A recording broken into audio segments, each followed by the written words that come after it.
The souvenirs from her vacation sat on our kitchen counter like evidence in a crime scene. A snow globe from Boston, a designer scarf I'd never seen before, a receipt tucked inside a restaurant menu that showed dinner for two at a place that cost more than my monthly car payment. Mira said it calmly, like a rehearsed line. She talked about trust while unpacking souvenirs from a vacation she took with her boss on the week of our anniversary. I didn't argue. I didn't ask questions. I walked past her and opened the bedroom closet. "Corbin, you're being dramatic," she said, folding the scarf with careful precision. Hayes needed someone experienced for the Boston conference. The biotech industry doesn't pause for personal schedules. Hayes Rellin, her boss at Meridian Biotech, the kind of man who wore $1,000 suits to small-town Maine and acted like he was doing everyone a favor by existing. Married to Sienna, the ice queen who ran every charity event in town like a military operation.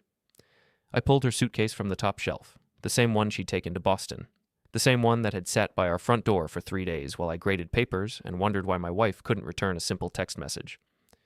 "The conference ended Tuesday," I said, setting the suitcase on our bed. "You came home Thursday. We had follow-up meetings, client dinners. You wouldn't understand the pressure." My first move was final. I packed only her things, separated them from mine, and placed the suitcases by the door. No raised voices, no discussion, just a timeline she couldn't interrupt. The bedroom felt different now, like a space I was reclaiming rather than sharing. 14 years of marriage, and it took me exactly 30 minutes to separate our lives into neat, organized piles. Her clothes went into the suitcase, her books, her jewelry, her collection of expensive skincare products that promised to turn back time. "What are you doing?" Mira appeared in the doorway, her voice higher now, the calm facade cracking. "Packing?" "This is ridiculous. We can talk about this like adults." She tried to regain control. She explained deadlines, pressure, opportunity. She said I was overreacting. I kept packing. Each item went into the case like a sentence being closed. I teach high school English. I know how stories work.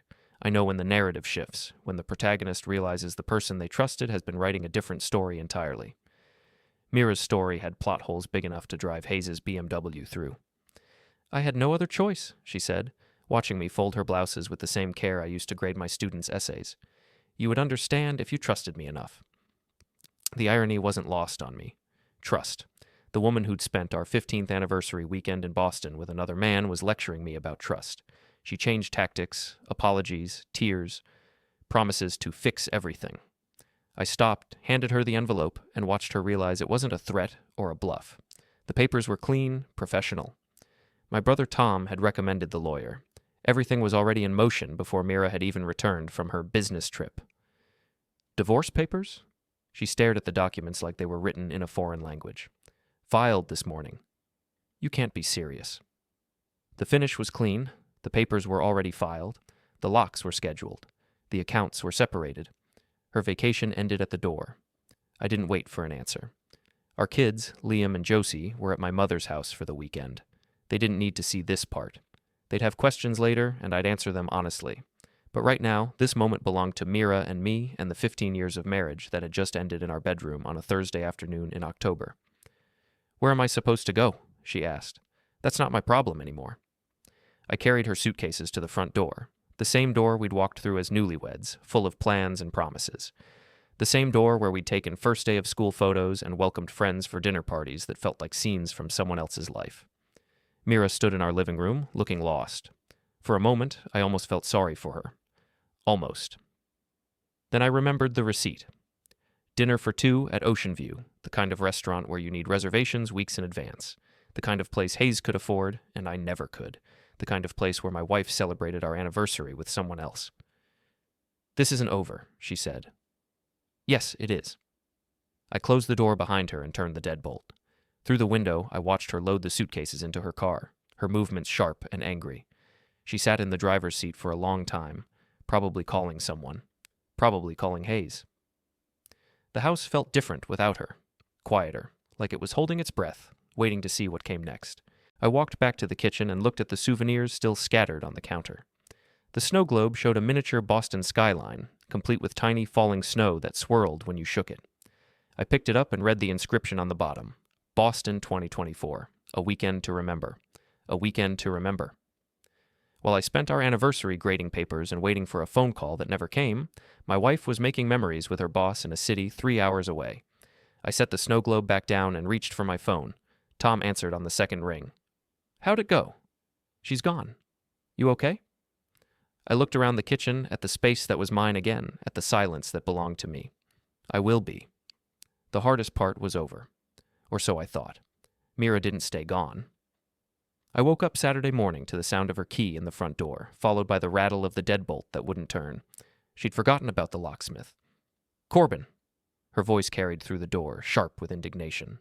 "Open this door right now." I made coffee first. Good coffee, the expensive kind Mira always said was a waste of money. Then I opened the door and found her standing on our front porch with 2 suitcases and an expression that could have frozen the Atlantic. "You changed the locks." "I did. This is my house, too." "Was."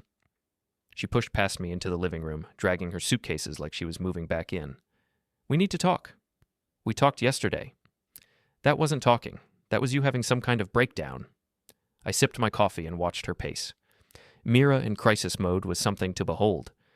She moved like a lawyer preparing for trial, all sharp gestures and calculated words. It was the same energy she brought to parent-teacher conferences and PTA meetings, the same force that had made her successful at Meridian Biotech. "Let's be adults about this," she said. "This doesn't have to get ugly." "It's already ugly." "One weekend, Corbin. One business trip. You're throwing away 15 years over one weekend." The weekend of our anniversary. Business doesn't stop for personal schedules. Neither does marriage, or it shouldn't. She sat down on the couch, our couch, and looked at me with the expression she used when she was about to explain something to someone she considered intellectually inferior. Hayes needed someone he could trust for the Boston meetings, someone who understood the technical aspects of the new contracts. It was a professional opportunity. At Ocean View Restaurant? Her pause was microscopic, but I caught it. English teachers learn to read the spaces between words, the hesitations that reveal more than any confession. We had to eat somewhere. Somewhere that takes reservations 3 weeks in advance? Hayes has connections. I'm sure he does. The conversation felt like a chess match where both players knew the outcome but insisted on playing to the end. Mira was good at this, at verbal maneuvering and strategic positioning. She'd built her career on it. But I'd spent 20 years teaching teenagers how to construct arguments and spot logical fallacies. I knew when someone was building a case on quicksand. My phone buzzed. A text from Elise, Mira's best friend and colleague at Meridian. "Heard about the drama. Mira's staying with us tonight. You two need to work this out." I showed Mira the message. "Looks like you have somewhere to go." "I'm not going anywhere. This is my home." "Not anymore." She stood up and walked to the window, looking out at our neighborhood. The Hendersons were raking leaves next door. Mrs. Patterson was walking her dog. Normal Saturday morning activities for normal people with normal marriages. "What about the kids?" she asked. "What about them?" "They need stability. They need both parents. They need honest parents." "You're being selfish." The accusation hung in the air like smoke. Selfish. The woman who'd spent our anniversary weekend with her boss was calling me selfish for filing for divorce. "The locks stay changed," I said. "You can't keep me out of my own house. Watch me." She grabbed her suitcases and headed for the door, then turned back. "This isn't over, Corbin. I won't let you destroy our family because you're insecure." "I'm not destroying anything. I'm just refusing to pretend it isn't already broken." After she left, I called Tom. "She came back?" "She tried to. New locks held." "Good. How are you holding up?" "I'm fine." "No, you're not. Nobody's fine after 15 years ends in one weekend." Tom was right, but I wasn't ready to admit it. Not yet. Right now, I needed to stay focused, stay clear. There would be time for falling apart later. "She's staying with Elise," I said. "The one from her work? The blonde who laughs too loud at everything?" "That's the one?" "Figures. Birds of a feather." I spent the rest of Saturday cleaning house, not just tidying up, but really cleaning. I vacuumed rooms that didn't need it, organized closets that were already organized, scrubbed surfaces that were already spotless. Physical work to keep my hands busy while my mind processed what had happened. The house felt larger without Mira's things in it. The bedroom looked sparse, like a hotel room. The bathroom counter had space for the first time in years. Even the closet seemed to exhale with relief. Sunday morning brought another surprise. I was grading papers at the kitchen table when a black BMW pulled into my driveway. Hayes Relland stepped out, all-expensive suit and practiced confidence. He walked to my front door like he owned the sidewalk. I let him knock twice before answering. Corbin. He smiled the kind of smile that probably worked in boardrooms and country clubs. We need to talk? No, we don't. This situation with Mira is getting out of hand. We're all adults here. We can handle this professionally. There's nothing professional about what you did. What I did was take a valuable employee to an important conference. If you're reading something else into that, that's your insecurity talking.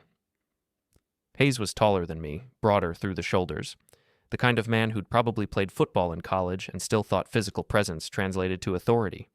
He stepped closer to the door, close enough that I could smell his cologne. You're making this harder than it needs to be, buddy. I'm not your buddy. Look, I get it.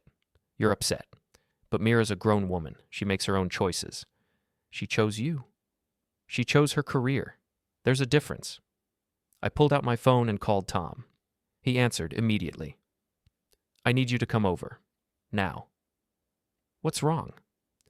Hayes Relin is on my front porch, and I think he's about to threaten me. Hayes's expression changed. The practiced smile disappeared, replaced by something colder and more calculating. That's not necessary, he said. I think it is. Tom arrived in his patrol car, which was probably overkill, but definitely effective. Hayes straightened his tie and put the smile back on. Officer. Mr. Relin, what brings you to my brother's house on a Sunday morning? Just trying to have a civilized conversation. Conversation's over, Tom said. Time to go. Hayes looked at me, then at Tom, then back at me. This isn't finished. Yes, it is. He walked back to his BMW, taking his time, making sure we both knew he wasn't intimidated. But he left, and that was what mattered. What was that about? Tom asked. Damage control. He's worried about his reputation. He should be. That night, I sat in my clean, quiet house and thought about the future.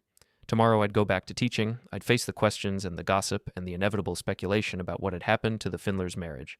But tonight, for the first time in months, I felt like I could breathe. Monday morning at Riverside High brought the stares I'd expected and the whispers I'd prepared for. Small towns are like fishbowls, and everyone had already heard about Mira moving out. What they didn't know were the details, and in the absence of facts, people created their own versions of the truth. Rough weekend? Principal Myers asked when I stopped by the office to check my mailbox. Could have been worse. If you need some time, I'm fine, Ellen, thanks. She nodded, but I could see the questions in her eyes. Ellen Myers had been principal at Riverside for 12 years, and she'd seen her share of teacher divorces. Usually they involved younger teachers, people who'd married too young or couldn't handle the stress of the profession, not 15-year veterans with 2 kids and a mortgage. My first period class was American literature, seniors who were old enough to sense drama but young enough to be distracted by their own problems. I taught Hemingway's Hills Like White Elephants, a story about a couple whose relationship is ending in subtext and silence. The irony wasn't lost on me. What's the real conflict in this story? I asked. Sarah Mitchell raised her hand. They're arguing about whether she should have an abortion. But they never say that directly. Why not? Because sometimes people can't say what they really mean, offered Jake Peterson. Sometimes the truth is too big for words. Smart kid, smarter than he knew. At lunch, I ate in my classroom instead of the faculty lounge. I wasn't ready for the concerned looks and careful questions from my colleagues. Not yet. My phone buzzed with a text from an unknown number.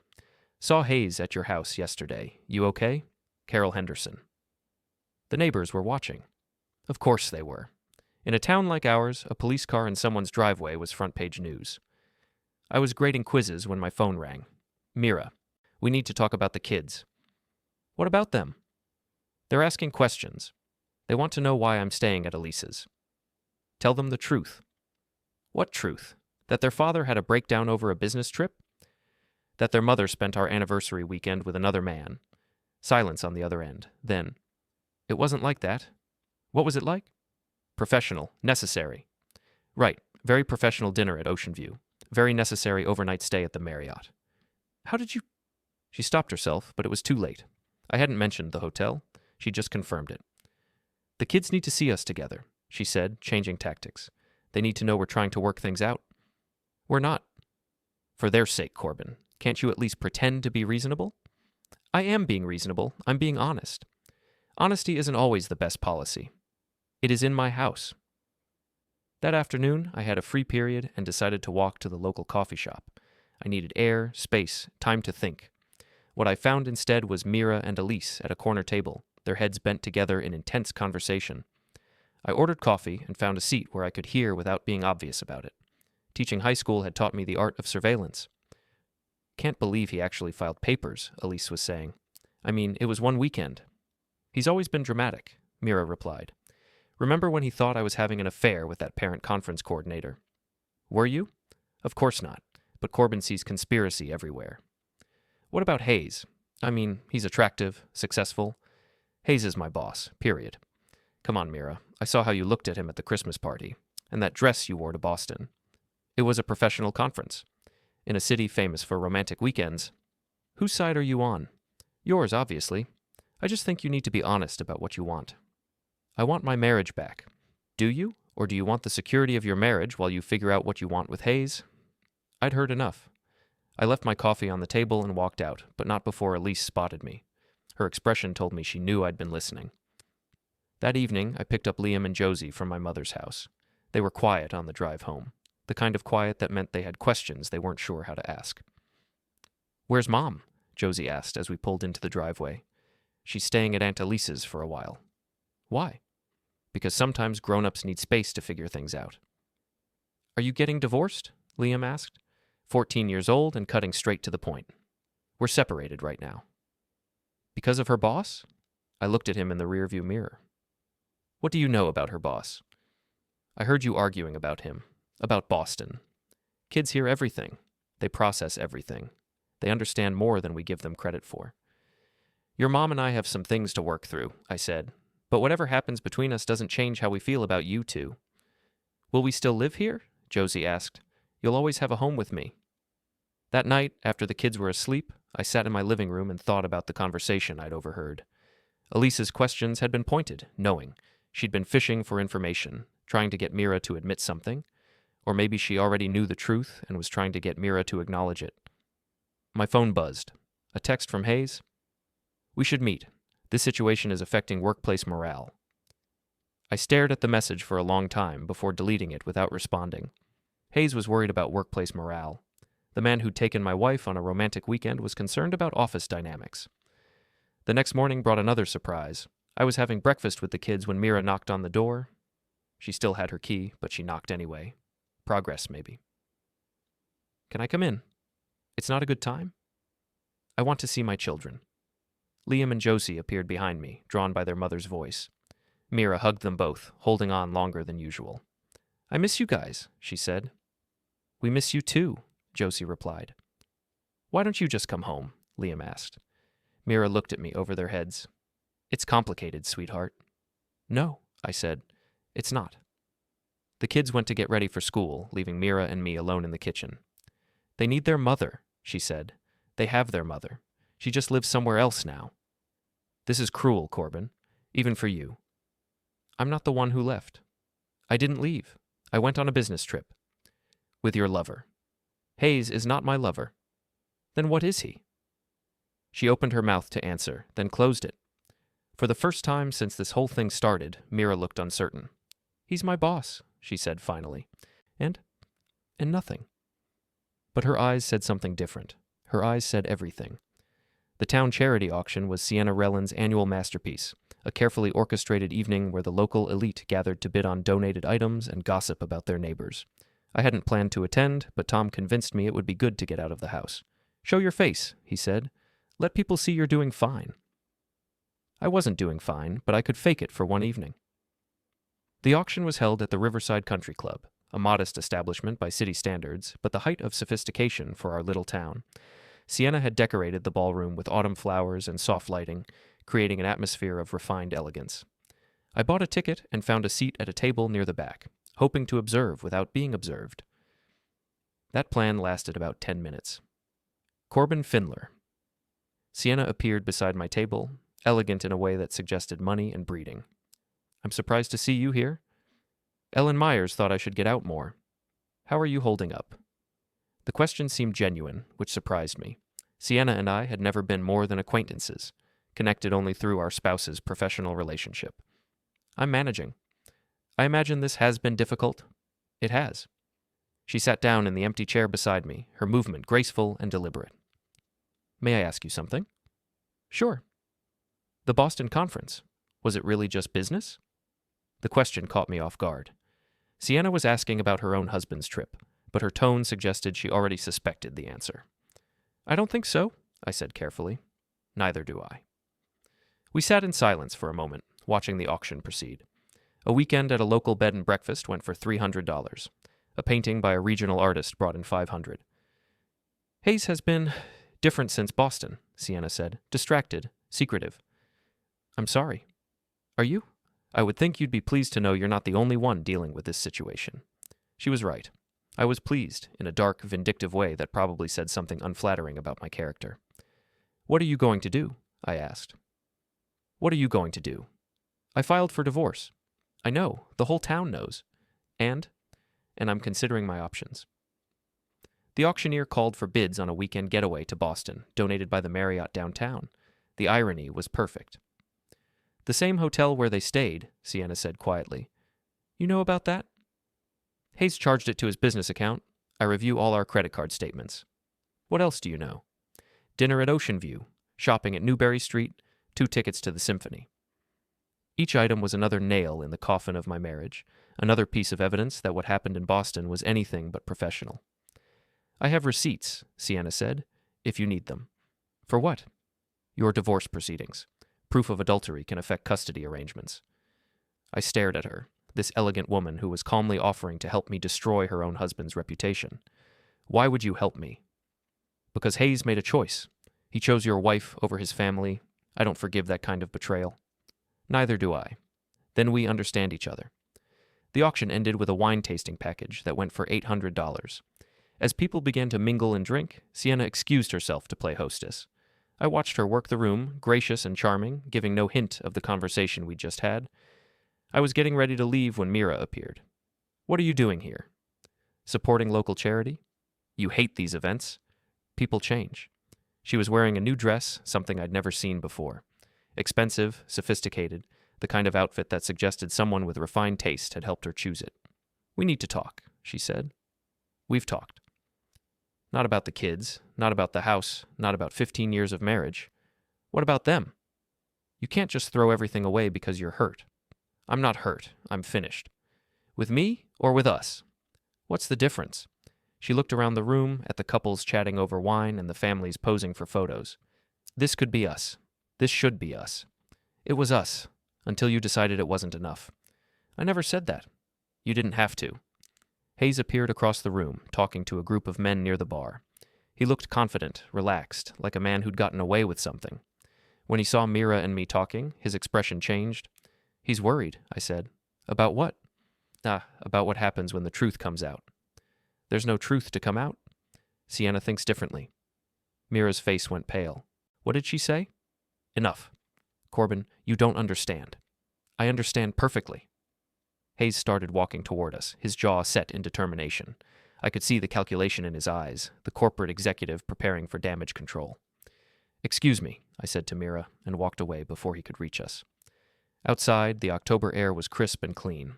I stood in the parking lot and breathed deeply, trying to clear my head of the perfume and wine and barely contained drama of the evening. My phone buzzed, a text from Sienna. Thank you for an enlightening conversation. I'll be in touch. I drove home through empty streets, past houses where families were settling in for the evening, where couples were sharing quiet conversations and children were finishing homework. Normal life, the kind I'd thought I had until a week ago. The house was dark when I arrived. The kids were at my mother's again, giving me space to process whatever was happening to our family. I sat in my kitchen and thought about the evening, about Sienna's offer and Hayes's worried expression and Mira's new dress. Everything was unraveling, and for the first time since this started, I felt like I might have some control over how the threads fell. The next morning brought a phone call from my lawyer. We need to meet, she said. There have been some developments. What kind of developments? The kind that could significantly impact your case. How soon can you be here? I was there in 20 minutes. Jennifer Walsh was the kind of lawyer who inspired confidence through competence rather than aggression.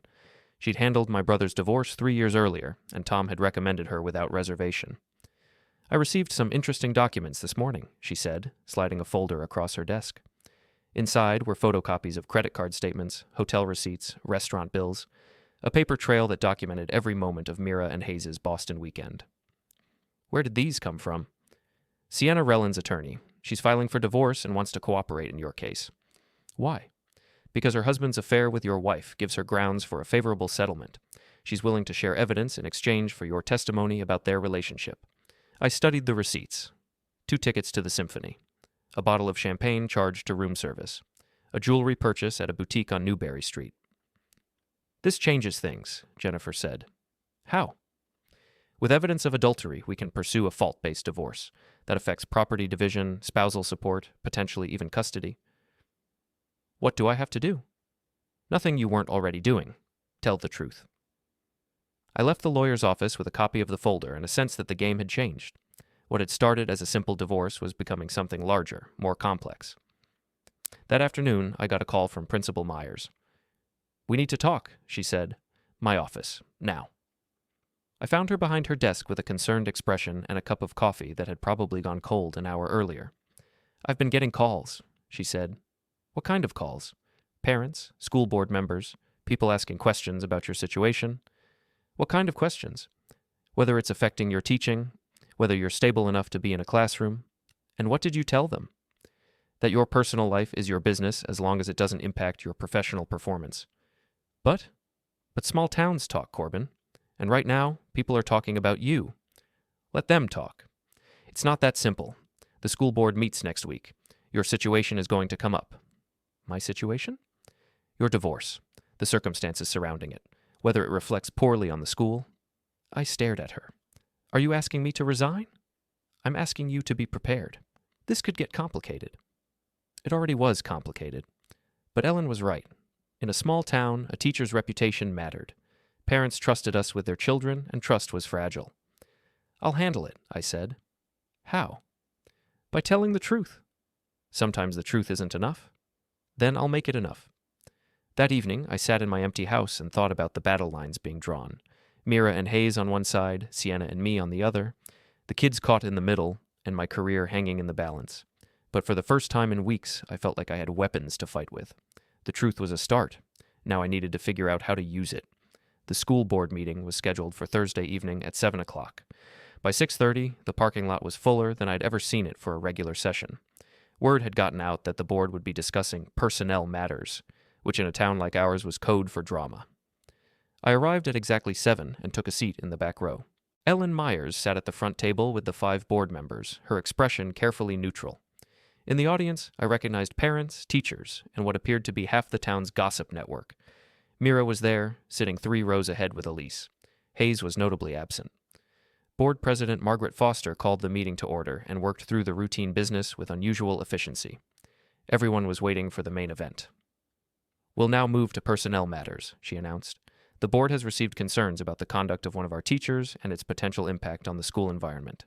She didn't name me, but every head in the room turned in my direction. "Mr. Findler," she continued, "would you like to address the board?" I stood up and walked to the front of the room, feeling the weight of every stare. This was it, the moment where I either saved my career or watched it disappear.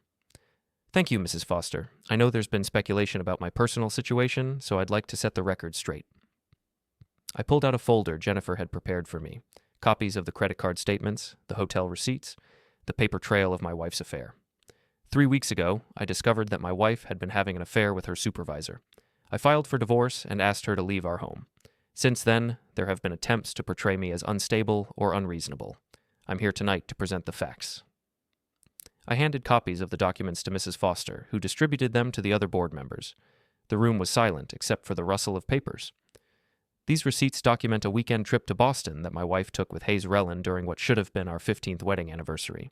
Hotel charges for champagne and room service, restaurant bills for romantic dinners, symphony tickets, a jewelry purchase at an expensive boutique. Mira was staring at me with an expression I'd never seen before. Pure panic. "I've been accused of overreacting to a business trip," I continued, "but business trips don't include couples' massages at luxury spas or late-night charges for champagne and strawberries." Mrs. Foster was studying the receipts with the intensity of an accountant during tax season. "These are quite detailed. They're also quite clear. My wife betrayed our marriage and our family. I responded by protecting myself and my children through legal means.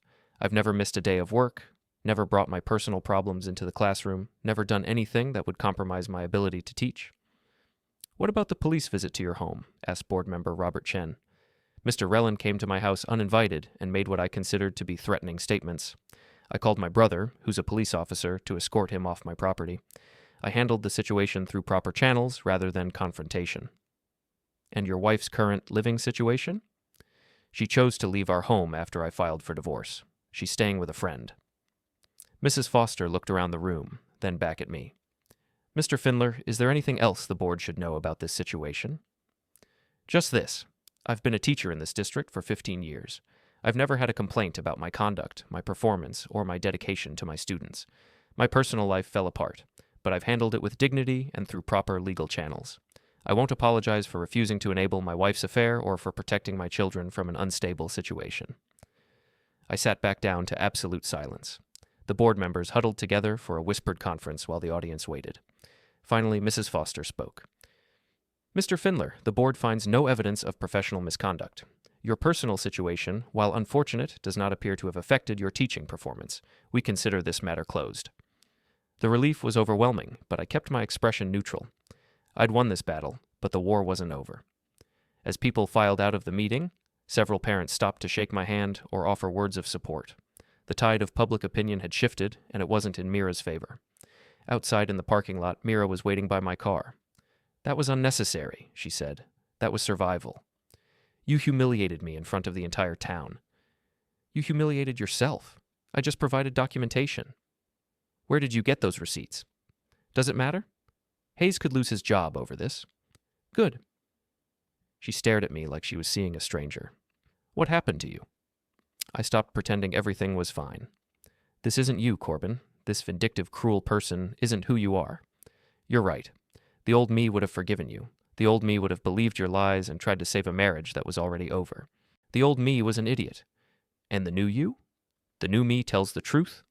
I got in my car and drove home, leaving her standing in the parking lot under the harsh fluorescent lights. The next morning brought news that Hayes had been placed on administrative leave pending an investigation into his conduct. By afternoon, the rumor mill was reporting that Sienna had filed for divorce and was seeking half of everything he owned. My phone rang at dinner time. Mira. We need to talk. No, we don't. Hayes is finished. Sienna took everything. His job, his house, his reputation. Are you happy now? I'm satisfied. He's talking about leaving town. Good riddance. What about me, Corbin? What about us? There is no us. There could be. We could start over. Put this behind us. I don't want to start over. I want to start fresh. With someone else? With myself. The line went quiet for a long moment. I never meant for this to happen, she said finally. Yes, you did. You just didn't mean to get caught. I love you. No, you don't. You love the idea of me, the security, the stability, the life we built together, but you don't love me enough to be faithful to me. People make mistakes. People make choices. You chose Hayes. I'm choosing to move on. I hung up and turned off my phone. 6 months later, the divorce was final. Mira moved to Portland, taking a job with a pharmaceutical company and starting over in a city where nobody knew her story. Hayes left town entirely, reportedly taking a position in California. Sienna kept the house and most of their assets. She sent me a bottle of wine with a note that said simply, "Thank you." I kept teaching, kept raising my kids, kept building a life that was smaller but more honest than what I'd had before. The house felt right with just the three of us in it. Quiet, but not empty. Sometimes I think about the man I used to be, the one who would have forgiven anything to keep his family together. That man was kind, trusting, willing to believe the best in people. He was also a fool. The man I am now sleeps well at night, knowing that his children are learning what integrity looks like, that his students see someone who stands up for himself, that his neighbors respect him for handling a terrible situation with dignity. Some stories don't have happy endings, but some stories have honest ones. This is mine.